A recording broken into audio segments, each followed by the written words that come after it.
Halo teman-teman, hari ini kita akan belajar mengenai mobilisasi pasca operasi. Sebelum kita mulai, kita harus tahu apa itu mobilisasi. Mobilisasi merupakan suatu kebutuhan dasar manusia yang diperlukan oleh individu untuk melakukan aktivitas sehari-hari, dapat berupa pergerakan sendi, sikap dan gaya berjalan, latihan maupun kemampuan aktivitas yang lainnya. Apa itu tujuan mobilisasi? Yang pertama, memperlancar peredaran darah.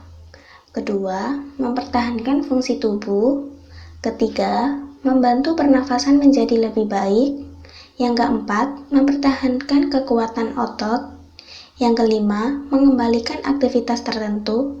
Yang keenam, memperlancar eliminasi urin. Manfaat mobilisasi yaitu mempercepat proses penyembuhan dan pemulihan pasca operasi. Pada beberapa sistem, yaitu sistem pernafasan, mobilisasi berfungsi untuk meningkatkan kedalaman pernafasan dan meningkatkan irama pernafasan. Sistem pencernaan untuk meningkatkan nafsu makan, sistem perkemihan untuk meningkatkan efisiensi metabolisme tubuh, pada sistem kardiovaskuler untuk meningkatkan suplai darah dan oksigenasi pada tubuh.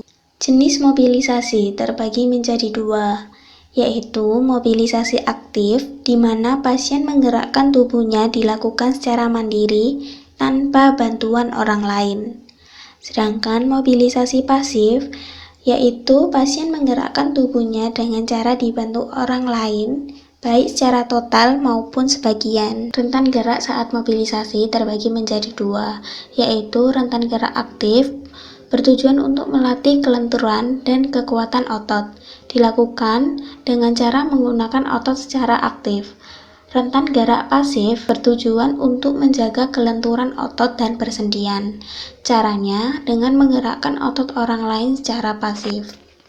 Larangan dilakukannya mobilisasi pasca operasi.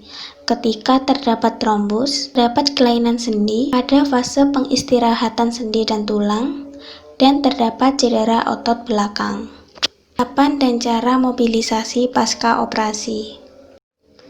Nafas dalam dilakukan dengan cara menarik nafas melalui hidung, menggunakan diafragma, mengeluarkan nafas secara perlahan-lahan melalui mulut, dan dilakukan selama 5 kali.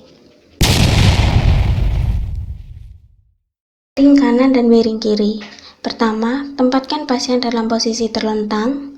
Kedua, posisikan pasien dalam posisi miring.